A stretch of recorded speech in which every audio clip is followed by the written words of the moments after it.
Deglur transport association देगलूरच्या वतीने देगलूर शहरातील शरीफ मम्मू यांच्या कार्यालयात काल इफ्तार पार्टीचे आयोजन करण्यात आले होते। यावेळी नांदेड जिल्ह्याचे खासदार रवींद्र चव्हाण, देगलूरचे DYSP, अनेक पक्षाचे व संघटनेचे पदाधिकारी यावेळी मोठ्या संख्येने उपस्थित होते। पाहूया हा सविस्तर रिपोर्ट।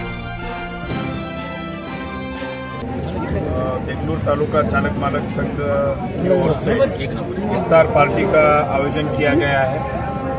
आपने जैसे कहा है कि पिछले साल अपने नांदेड़ जिले के स्वर्गीय खासदार वसंतराव जी चौहान साहब यहाँ आए थे।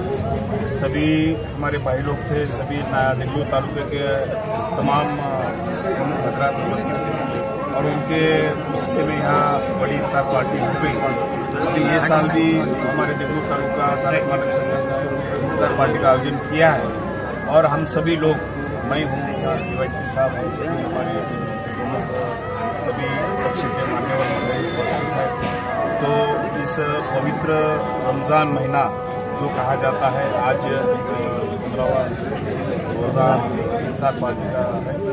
तो मैं सभी भाई लोगों को इस पवित्र रमज़ान महीने की शुभेच्छा देता हूँ और आने वाले ईद के भी एडवांस में सभी को शुभेच्छा देता हूँ।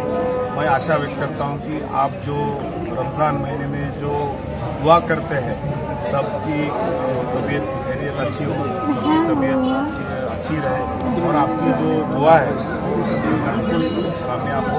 और सबको फिर से एक बार मैं रमज़ान ईद के शुभेच्छा देता हूँ। सर, एक अनेक दिवसापासून काँग्रेसचं कार्यालय बंद आहे आणि इथून काँग्रेसची जी चळवळ होती ते कुठे थांबली अशी एक चर्चा देखील देगलूर तालुक्यामध्ये आहे। याबद्दल काय सांगाल?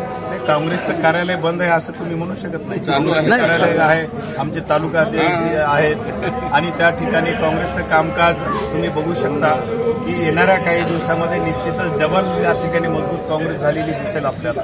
पण लोकांचं अनेक जणांची चर्चा आहे की धुळकात पडलेल्या कार्यालय असल्यामुळे इथं बैठका होत नाहीत आणि काही जणांच्या त्यामध्ये नाही तुमच्या प्रश्नाचं मी उत्तर देतो। पूर्वी जे काँग्रेस पक्षाच्या कार्यालयाची दशा होती आणि आमचे जेव्हा नवनियुक्त आमचे श्वेताताई बसवराज पाटील यांनी जेव्हा पदभार घेतला, त्यांनी या कार्यालयाचा संपूर्ण कायापाट केलेला आहे आणि आज चांगल्या सुविधेसह काँग्रेस कार्यालय आपल्याला त्या ठिकाणी बघावयास मिळेल। ओके।